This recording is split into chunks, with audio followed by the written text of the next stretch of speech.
Hello बच्चों।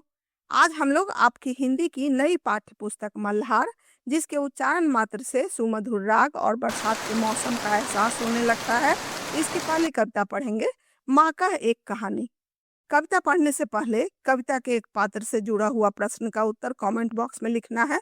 प्रश्न है, लाइट ऑफ द एशिया या एशिया की ज्योति की उपाधि किन्हें दी गई है?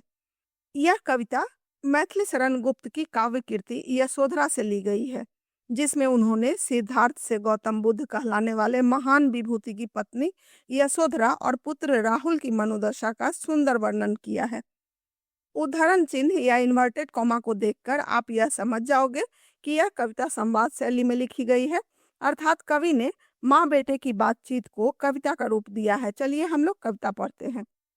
माँ का एक कहानी। बेटा समझ लिया क्या तूने मुझको अपनी नानी?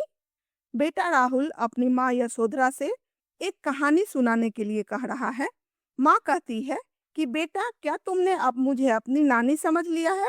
अक्सर घरों में नानी दादी ही कहानियां सुनाया करती हैं, इसीलिए माँ कहती है कि क्या तुमने मुझको अपनी नानी समझ लिया है? कहती है मुझसे यह चेटी, चेटी सेविका या दासी को कहते हैं, तू मेरी नानी की बेटी, कह माँ कह लेटी ही लेटी, राजा था या रानी?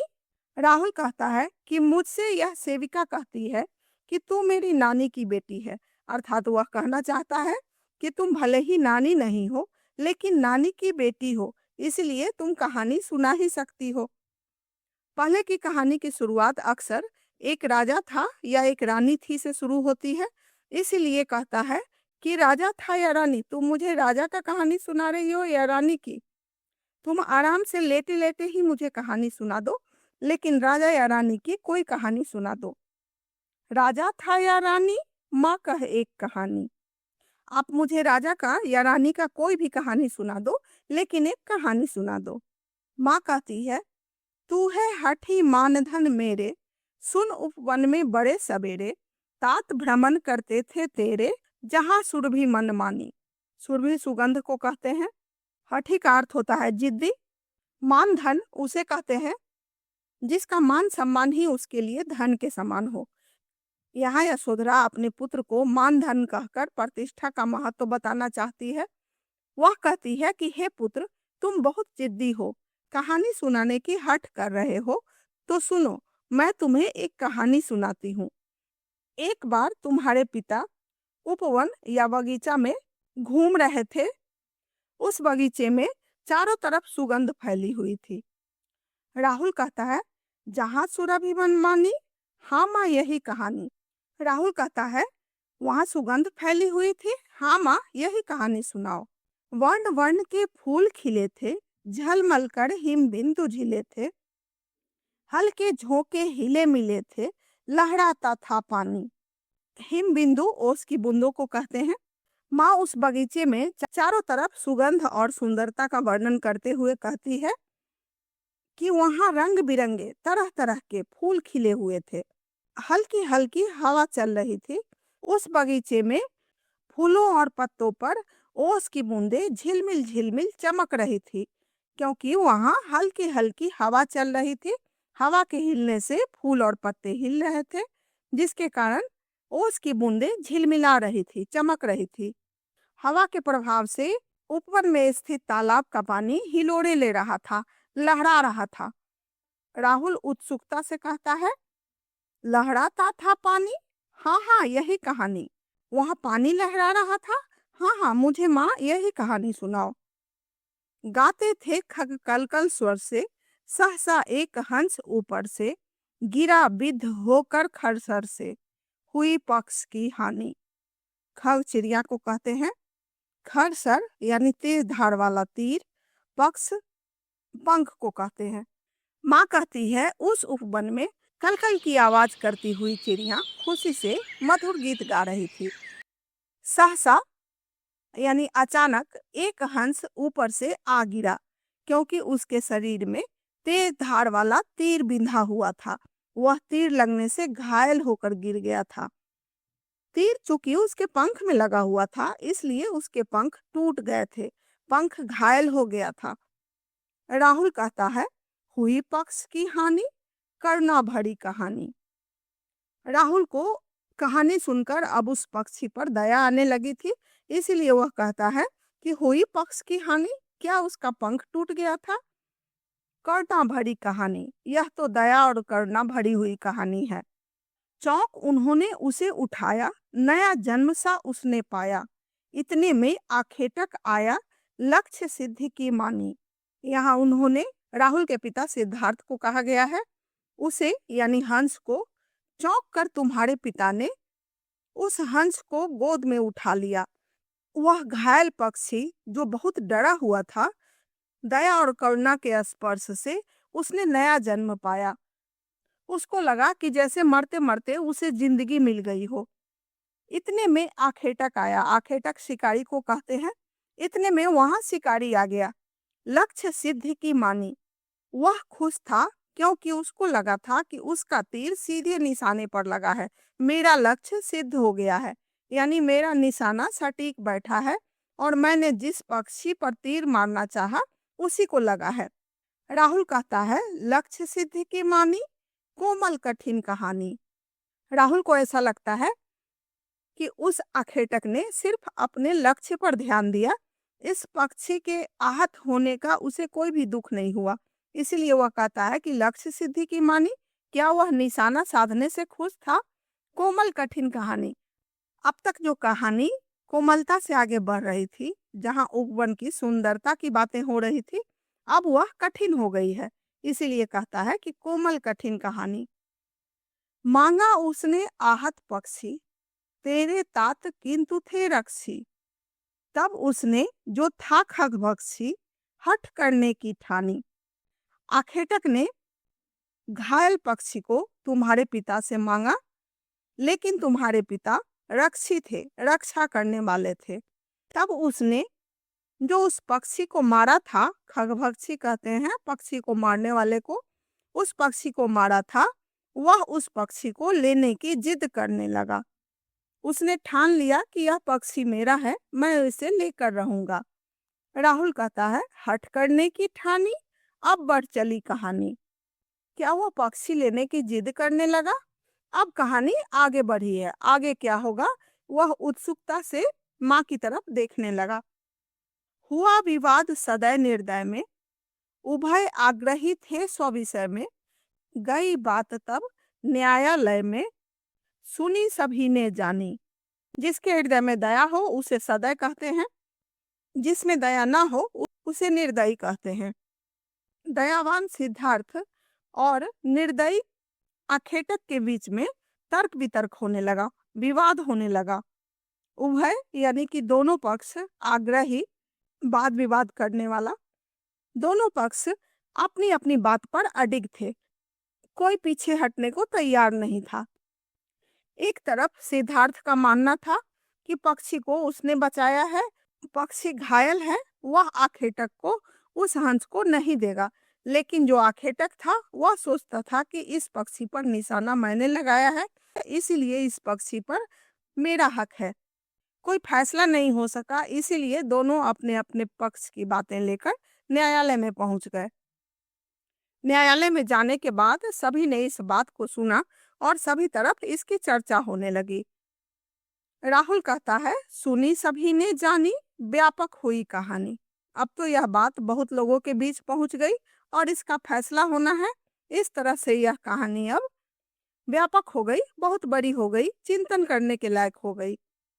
अब माँ कहती है, राहुल तू निर्णय कर इसका, न्याय पक्ष लेता है किसका। कह दे निर्भय जय हो जिसका, सुन लूं तेरी बानी। राहुल तुम इसका निर्णय करो कि यदि तुम्हारे पास यह बात न्याय के लिए आती है तो तुम किसे न्याय करोगे। बिना डर के मुझे यह बताओ कि जीत या जय या जीत किसका होना चाहिए। तुम्हारा विचार क्या है, मैं वह सुनना चाहती हूँ। तुम किसका पक्ष लोगे, मैं यह सुनना चाहती हूँ। राहुल कहता है, माँ मेरी क्या बानी, मैं सुन रहा कहानी, मैं इस पर क्या बोलूं, मैं तो सिर्फ कहानी सुन रहा था। लेकिन फिर वह कहता है, कोई निरपराध को मारे तो क्यों अन्य उसे न उबारे। रक्षक पर भक्षक को वारे, न्याय दया का दानी। यदि कोई किसी निरपराध को मारता है, बिना अपराध किए हुए किसी को घायल करता है या मारता है, तो कोई दूसरा उसको क्यों नहीं बचाएगा? रक्षक यानी रक्षा करने वाला, भक्षक यानी मारने वाला से रक्षा करने वाला महान होता है। न्याय उसी के पक्ष में होना चाहिए। न्याय दया का दानी, यानी दया और करुणा के साथ ही न्याय मिलना चाहिए, न कि निर्दयी को। माँ कहती है, न्याय दया का दानी, तूने गुनी कहानी। क्या तुम न्याय के साथ दया करने के पक्ष में हो? तुमने पूरी कहानी को समझ लिया है। माँ को अच्छा लगा कि उसका पुत्र भी दया और करुणा से भरा हुआ है। यदि उसको इस तरह के वाद विवाद में निर्णय देना हो, तो वह हमेशा दया का साथ देगा। इस कविता से हमें यह सीख मिलती है कि मारने वाला से बचाने वाला महान होता है। हमें भी अपने दिल में दया और करुणा का भाव रखते हुए प्रत्येक प्राणी की रक्षा करनी चाहिए। इसके कवि हैं मैथिली शरण गुप्त। कविता अब आप लोग समझ चुके हो, तो आगे बढ़ते हैं पाठ से। आइए अब हम इस कविता पर विस्तार से चर्चा करें। आगे दी गई गतिविधियां इस कार्य में आपकी सहायता करेंगी।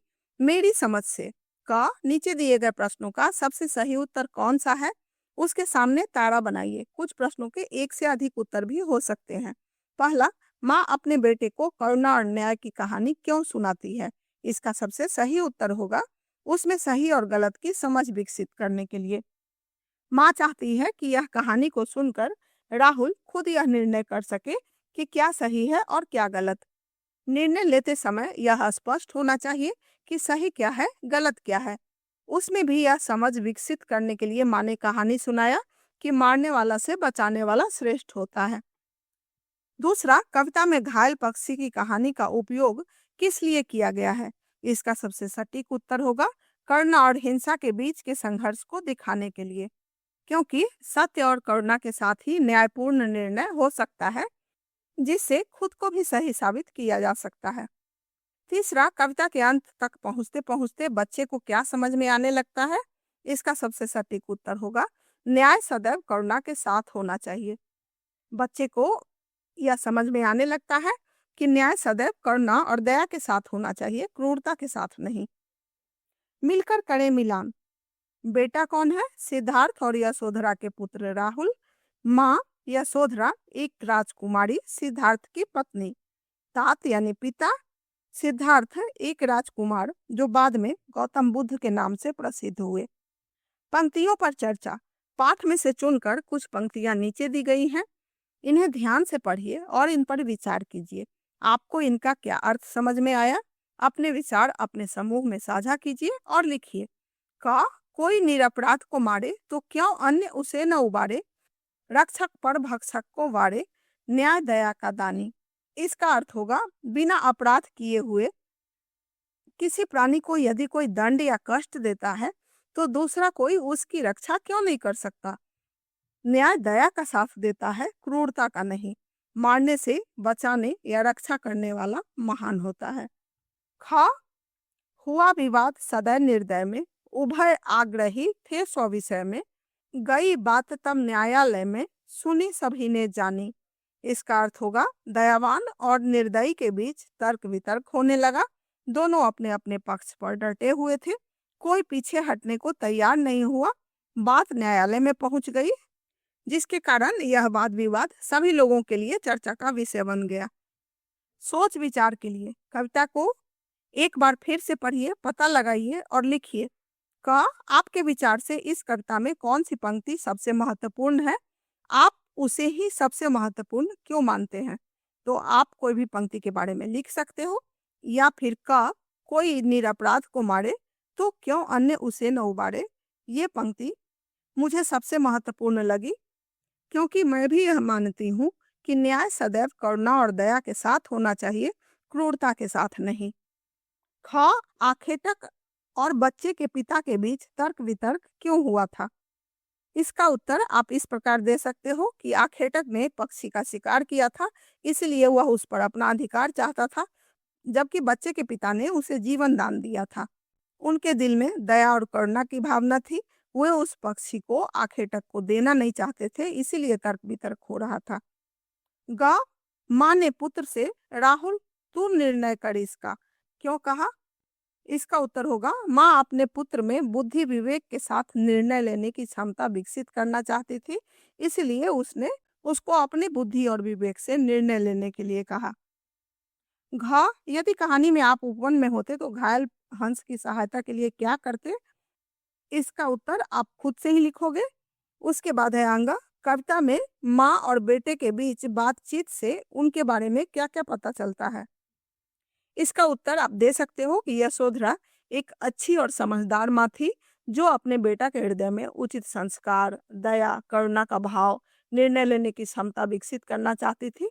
राहुल अपनी माँ की शिक्षा को ग्रहण करने वाला और बुद्धि विवेक के साथ निर्णय लेने वाला सुयोग्य पुत्र था। अनुमान और कल्पना से पूरी कविता आप समझ चुके हो, इसलिए कुछ काम आप अपनी बौद्धिक क्षमता से करोगे तो आपको बहुत अच्छा लगेगा। शब्द से जुड़े शब्द, नीचे दिए गए रिक्त स्थानों में प्रकृति से जुड़े शब्द कविता में से चुनकर लिखिए। यहाँ एक दिया हुआ है उपवन।